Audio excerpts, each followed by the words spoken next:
나는 또 같은 말로 입을 열었다. 그냥 좀 조용히 지내자고. 그 말이 방안을 둔탁하게 굴러다니자 그녀는 눈썹을 찌푸렸다. 조용히? 이제 와서 무슨 조용이야? 몇 년을 그렇게 지냈는데. 우리는 언제부턴가 같은 문장을 돌고 있었다. 말이 아니라 툭툭 던지는 돌멩이였다.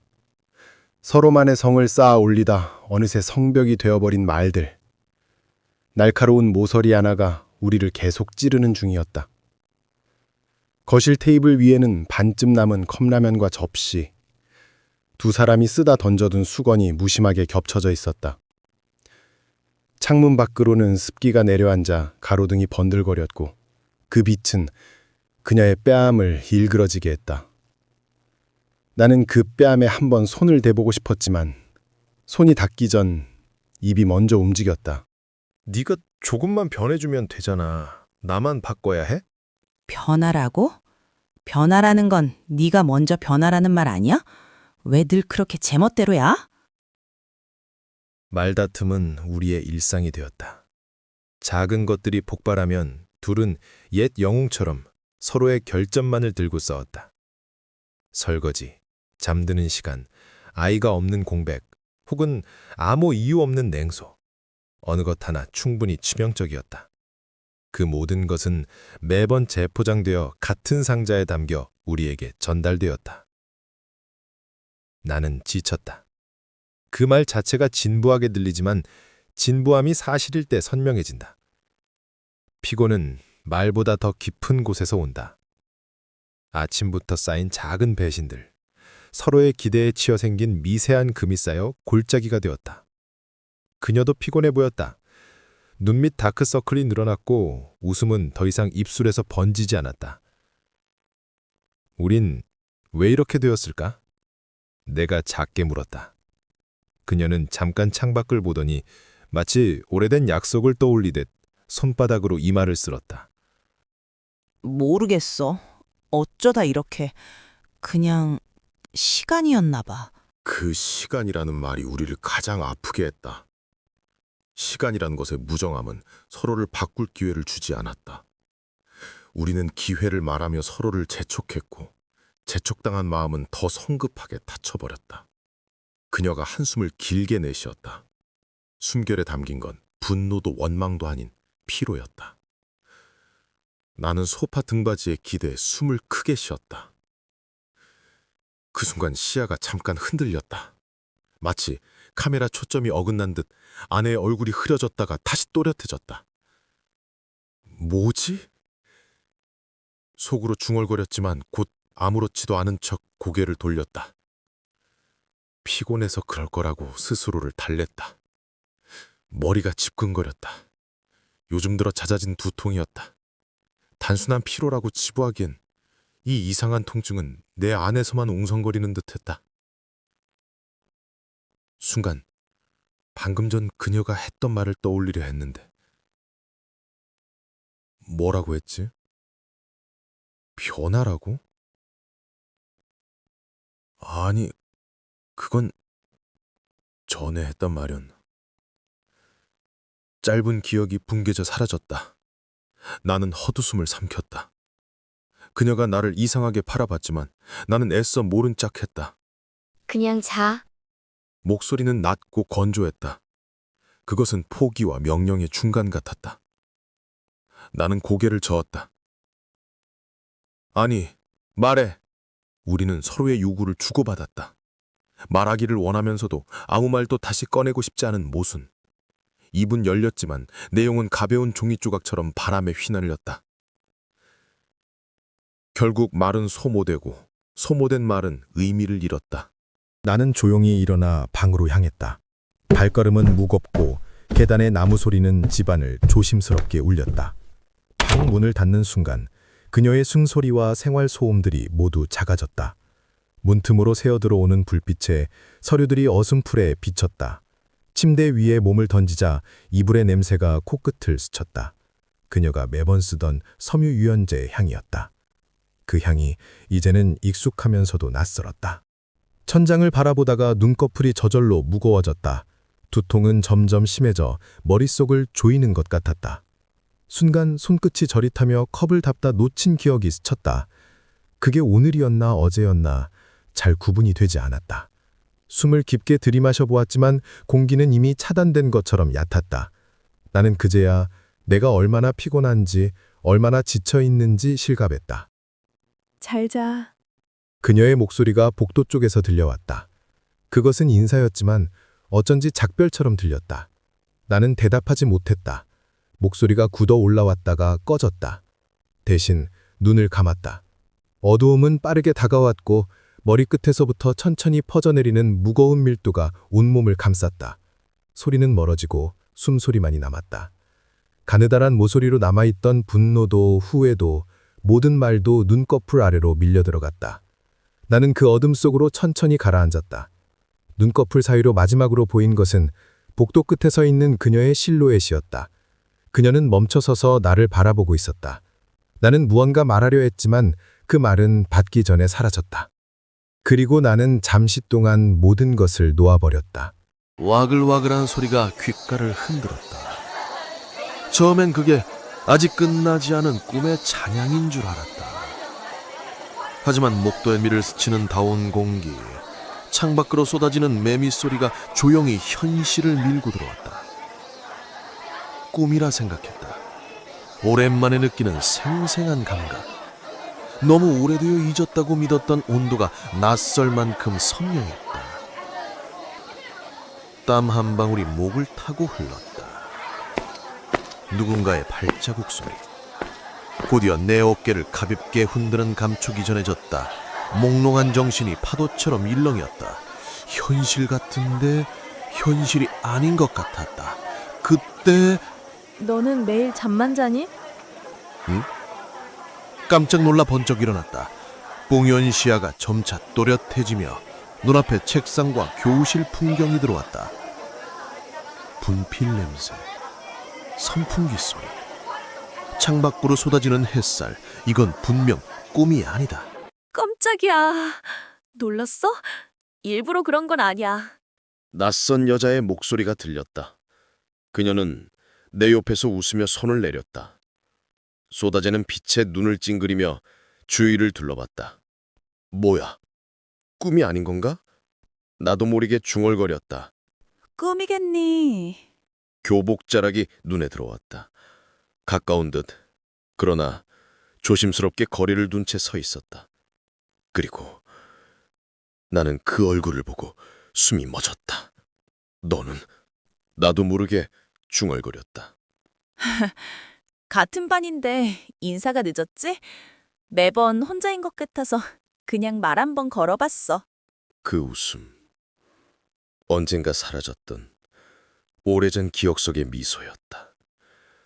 지금 나는 다시 처음으로 그녀를 만났다. 어리고 앳된 그녀의 모습이 낯설었다. 그러나 나쁘지 않았다. 아니, 어쩌면 반가웠다. 내 얼굴이 어떤 표정이었는지는 모르겠지만 아마 웃고 있었을 것이다. 입을 여려던 순간 세상이 덜컥 바뀌었다. 쾌쾌한 공기, 어두운 조명, 눈앞엔 쌓여있는 박스들과 분주히 움직이는 사람들. 내 20살의 여름, 아르바이트 하던 창고였다. 아버지의 사업이 무너진 뒤 나는 대학을 포기하고 하루하루를 버텼다.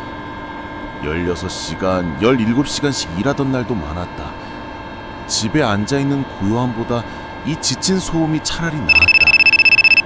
낡은 휴대전화가 울렸다. 이 불편한 걸 어떻게 썼지?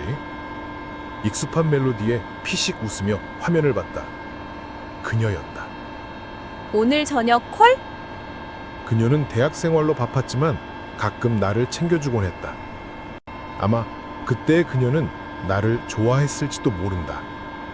하지만 그 시절에 나는 나 자신조차 좋아하지 않았다. 오늘 너무 늦게 끝날 텐데. 그럼 잠깐이라도 봐. 알았어. 이따 봐. 전화를 끊자마자 그날이 떠올랐다. 그녀가 갑자기 나타나 비타민 음료를 건네던 날. 그건 내 인상에서 몇 안 되는 따뜻한 순간이었다. 왜 잊고 살았을까? 그렇게 소중한 기억을 언제부터 아무렇지 않게 묻어두고 살았던 걸까? 서둘러 일을 마치고 들뜬 마음으로 밖으로 나왔다. 공원 벤치 쪽에서 인기척이 들렸다. 짜잔, 피곤했지? 몸 좀 챙겨. 마침 근처에 친구 만나러 왔다가 들렀어. 고마워. 기쁘네. 나를 챙기는 사람이 있어서. 나도 나를 챙기지 않는데. 그럼 누가 널 챙기냐? 좀 꾸며라. 그래가지고 연애나 하겠냐, 아저씨? 뭐래? 지하철역까지 데려다 줄게. 우린 평범한 이야기를 하며 걸었다. 오랜만에 그녀와 사소한 대화를 나누며 웃었다. 그녀도 웃었다. 사실 그녀는 늘 그렇게 웃는 아이였다. 내가 몰랐을 뿐이었다. 역이 가까워질수록 시간은 빨라졌다. 느리게만 흐르던 인생이 그날만은 유난히 짧았다. 조심히 가. 다음에 봐. 그리고 그녀는 빠르게 역 안으로 사라졌다. 아쉬움과 어련함이 뒤섞인 감정이 남았다. 나는 조용히 혼잣말처럼 말했다. 안녕. 다시 돌아오니 감정에게 하는 짧은 인사였다. 눈앞이 번쩍였다. 얼음처럼 차가운 감각이 볼을 스쳤다. 흐릿하던 시야가 조금씩 또렷해지고 손끝에 닿은 건 젖은 눈송이와 따뜻한 피의 감촉이었다. 야, 잘 피한다더니 너 코피나. 그녀의 목소리가 놀란 듯 터져나왔다. 점점 시야가 아래로 흔들리며 사라락, 뿌드득 눈밭을 밟는 소리가 들려왔다. 나는 눈을 털며 천천히 일어섰다. 예전엔 잘 피했는데. 급하게 일어나지 마. 잠깐, 고개 들어봐. 그녀는 가방을 뒤지더니 여행용 티슈를 꺼내 돌돌 말아 내 콧구멍에 끼워 넣었다. 코피 아니야. 이거 콧물이야. 조명 때문에 그래. 아, 그래? 그럼 콧물 잘 닦아. 우린 서로를 바라보다 동시에 피식 웃었다. 한겨울 공기 속에서 하얀 입김이 피어올랐다. 이제 우리 영화 보러 가자. 그녀가 장난스럽게 손을 흔들었다.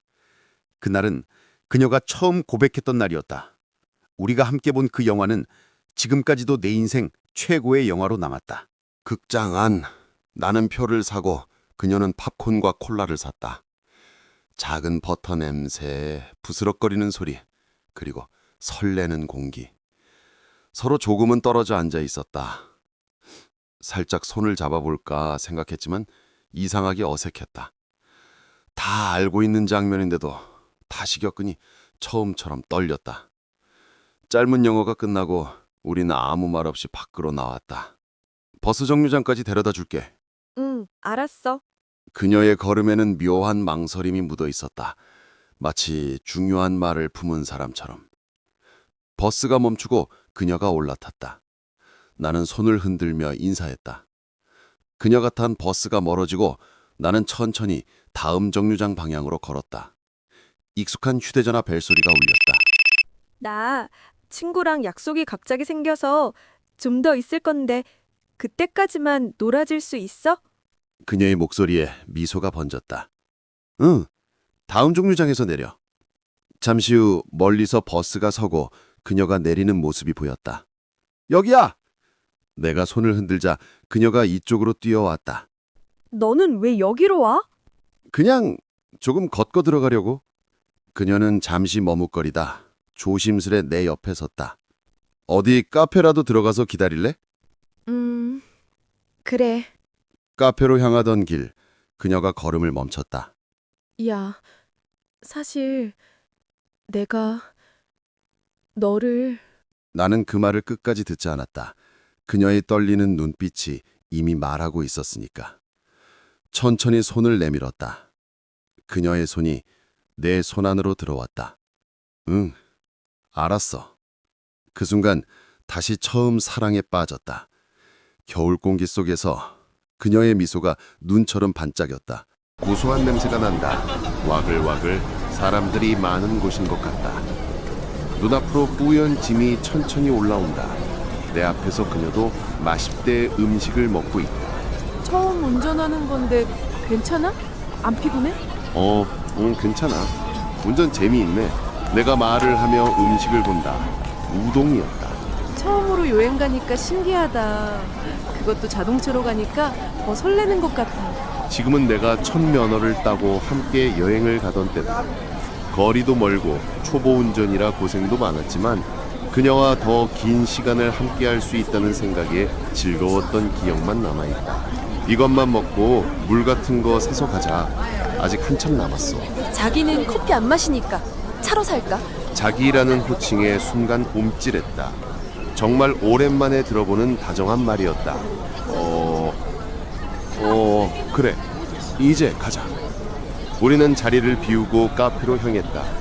그녀는 아무렇지 않게 팔짱을 꼈고 나는 놀라서 반사적으로 팔을 빼버렸다. 응? 왜 그래? 뭐 삐진 거 있어? 황급히 다시 팔짱을 끼우며 내가 말했다. 아니 요즘 운동하잖아. 반사신경이 좋아져서 갑자기 몸이 반응했네. 호신술이 나가지 않아서 다행이다. 그런 실없는 소리는 언제까지 할 거야? 그녀가 정색하며 말했다. 얼른 가자. 익숙하면서도 오래된 감각이 되살아났다. 그녀와 함께 카페로 가서 음료를 받고 작은 경차로 향했다. 능숙하게 시동을 걸고 휴게소를 빠져나온다. 아까 엄청 힘들게 주차하더니 지금은 엄청 능숙하게 나오네? 갑자기 운전을 잘하는 사람이 된 것 같은데? 그도 그런 것이 지금 나는 이미 운전을 오래 한 사람이니까 예전부터 빨리 배워서 나도 내가 무섭더라. 어련하시겠어. 한적하고 뻥 뚫린 고속도로를 질주하며 오랜만에 느끼는 편안함 속에 이질적인 감정이 스며든다.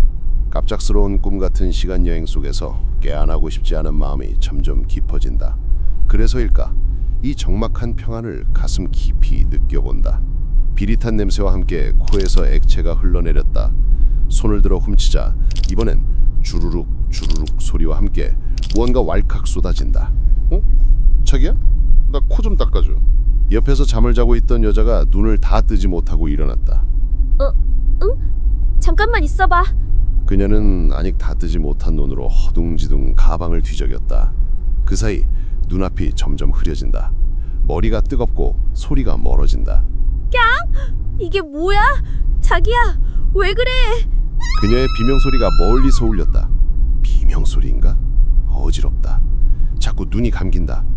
원래는 잘 도착하는데 절규에 섞인 비명 그리고 큰 대음이 들렸다. 가슴이 크게 눌리는 듯한 충격이 느껴졌다. 아니, 느껴친 것 같았다. 정막 속에서 일정한 비푸음이 들린다. 비릿한 냄새, 약품 냄새. 여긴 평원인가? 머리는 어지럽고 몸은 움직이지 않는다. 눈을 돌리자 팔과 가슴, 다리에 관들이 얽혀 있다. 이것이 아픔의 무게일까? 꿈인지 현실인지 구분되지 않는다. 결국 다시 눈을 감았다. 얼마나 시간이 지났을까? 정신이 조금 돌아왔을 때 나는 두리번거렸다. 하지만 여전히 같은 병실이다. 저기 옆에 그녀가 보인다. 쪼그려 잠든 모습이 안쓰럽다. 그녀의 어깨가 미세하게 들썩인다. 아마 오랜 시간 울었겠지. 저릿, 저릿. 머릿속이 아프게 쑤신다. 또다시 눈을 감았다. 소리에 눈을 떠보니 간호사가 약을 교체하고 있었다. 그녀는 보이지 않았다. 타는 듯한 갈증에 간호사를 향해 입을 열었다. 물. 한 단어조차 제대로 나오지 않는다. 놀란 간호사가 얼른 물을 따라 내게 건넨다. 떨리는 손으로 잔을 받아들고 조심스레 한 모금 마신다. 몸 전체가 물 한 모금조차 버거워했다. 간호사는 급히 정리를 마치고 병실을 나갔다. 남겨진 정적 속에서 나는 멍하니 허공을 바라갔다. 문득 옆 탁자 위에 놓인 종이와 연필이 눈에 들어왔다. 한숨을 내쉬며 천천히 손을 뻗었다. 연필을 집어들고 종이를 내 앞으로 끌어당긴다. 그리고 떨리는 손으로 첫 문장을 쓴다. 더운 바람, 시끄러운 소리. 누군가 나를 흔들어 깨운다. 나는 그녀에게 편지를 쓰듯 내가 꾸었던 꿈 이야기를 써내려갔다. 짧고도 긴 나의 기억들을 오래도록 천천히 써내려갔다. 짧고도 긴 시간이 흘렀다. 남자는 그 짧은 시간 동안 무언가에 깊이 몰두해 있었다. 아프지 않았을 때보다 오히려 얼굴이 평온하고 어딘가 행복해 보였다. 그리고 그는 몰두하던 일을 마치자마자 긴 숨을 내쉬며 잠들었다. 영원히. 남자의 곁에는 한 권의 노트가 놓여 있었다. 겉보기엔 아무것도 적히지 않은 평범한 무지노트. 하지만 그 안에는 아마 그의 마지막 이야기가 담겨 있을 것이다. 남자의 물건 몇 가지와 그 노트를 챙겨 오랜만에 집으로 돌아왔다. 창밖엔 화창한 햇살이 내리쬐는데 집안은 여전히 어둡고 고요했다. 짐을 정리한 뒤 나는 소파에 걸터앉아 남자의 노트를 손에 들었다. 거표지를 쓰다듬자 손끝이 떨렸다. 마지막까지 애써 글을 쓰던 그의 모습이 떠올라 선뜻 펼칠 엄두가 나지 않았다. 한참을 그렇게 앉아 있다가 마음을 가다듬고 천천히 노트를 펼쳤다. 남자가 쓰던 펜이 툭 바닥으로 떨어졌다. 그리고 첫 문장이 눈에 들어왔다. 어떤 뜨거웠던 여름, 그녀가 내 어깨를 두드린다. 우리의 첫 만남이었다. 나는 글을 읽으며 울면서도 미소를 지었다. 남자는 잃어버렸던 기억을 마지막 순간에야 되찾았던 것이다. 그리고 그 기억을 나에게 남겼다. 노트의 곳곳엔 빈칸이 있었다. 마지막 페이지까지 이어지는 미완의 여백들. 나는 손에 쥔 펜을 가만히 바라보다 조심스레 첫 번째 빈칸에 글을 써내려갔다. 여느 날과 같았던 그날, 그 애가 전학을 왔다. 어색한 표준어로 인사하는 모습이 신기하면서도 귀여웠다. 지방에서 전학 온 그 아이는 나도 모르게 미소가 번졌다. 펜촉이 종이를 스치는 소리가 집안의 정막을 조금씩 밀어냈다. 그렇게 남자가 남긴 여백 속으로 햇살이 서서히 스며들었다.